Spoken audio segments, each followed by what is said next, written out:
विद्यार्थियों, आप कैसे हो।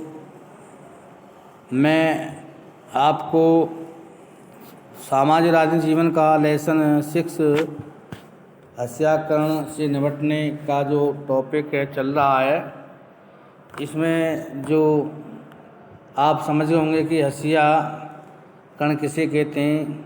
जो निम्न जाति के लोग होते हैं, जिसे समाज नहीं पूछता है, सरकार नहीं पूछती है, फिर इनके लिए जो जंगलों में रहते हैं आदिवासी, इनके लिए सरकार ने अपने कानून में कब जोड़ा, इसके बारे में आपको बता रहा हूँ।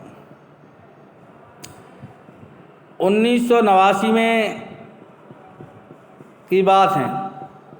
1989 का अधिनियम एक और वजह से महत्वपूर्ण है। आदिवासी कार्यकर्ता, जो आदिवासी लोग जानते हैं जंगल में रहते हैं, अपनी परंपरागत जमीन पर अपने कब्जे की बहाली के लिए इस कानून का सहारा लेते हैं। जैसा कि आपने पिछले अध्याय में पढ़ा था कि अपनी जमीन छोड़ने और जबरन विस्थापन से आदिवासियों को भारी परेशानी होती है। कार्यकर्ता का कहना है कि जिन लोगों ने आदिवासियों की ज़मीन पर ज़बरदस्त कब्जा कर लिया है, उन्हें इस कानून के तहत सज़ा दी जानी चाहिए। लेकिन होता क्या है, उन्होंने कहा कि यह कानून भी जनजाति समुदायों को केवल वही लाभ देता है जिनका संविधान में आश्वासन दिया गया था। उनका कहना है कि संवैधानिक रूप से आदिवासियों की ज़मीन को किसी गैर आदिवासी व्यक्ति को नहीं बेचा जा सकता। जहाँ ऐसा हुआ है, वहाँ संविधान की गरिमा बनाए रखने के लिए उन्हें उनकी ज़मीन वापस मिलनी चाहिए। आदिवासी कार्यकर्ता सी के जानू का आरोप है कि आदिवासियों के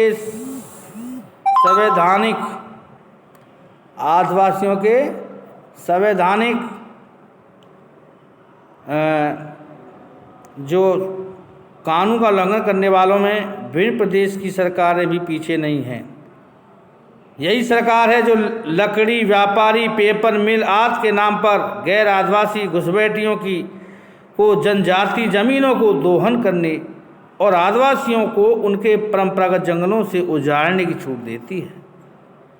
इसके अलावा जंगलों को आरक्षित या अभयारण्य घोषित करके भी लोगों को वहाँ से भी दखल किया जा रहा है। सुश्री जानू का यह भी कहना है कि जो आदिवासी पहले ही बेदखल हो चुके हैं और जो अब वापस नहीं लौट सकते, उन्हें भी मुआवजा दिया जाना चाहिए। ये भी कहना, नहीं मुआवजा देना चाहिए। इसका मतलब यह है कि सरकार ऐसे योजना बनाए जिनके सहारे वे नए स्थानों पर रह सकें और काम कर सकें।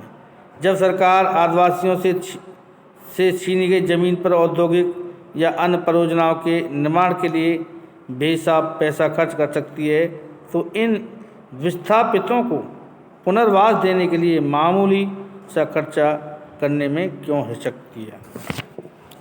ये निष्कर्ष निकला कि किसी अधिकार या कानून या नीति को कागज़ पर लिख देने का यह मतलब नहीं होता कि वे अधिकार या कानून या नीति वास्तव में लागू हो चुका है। इन प्रावधानों को अमली जामा पहनाने के लिए लोगों को लगातार कोशिशें करनी पड़ती हैं। बराबरी, इज्जत, सम्मान की चाह कोई नई बात नहीं है।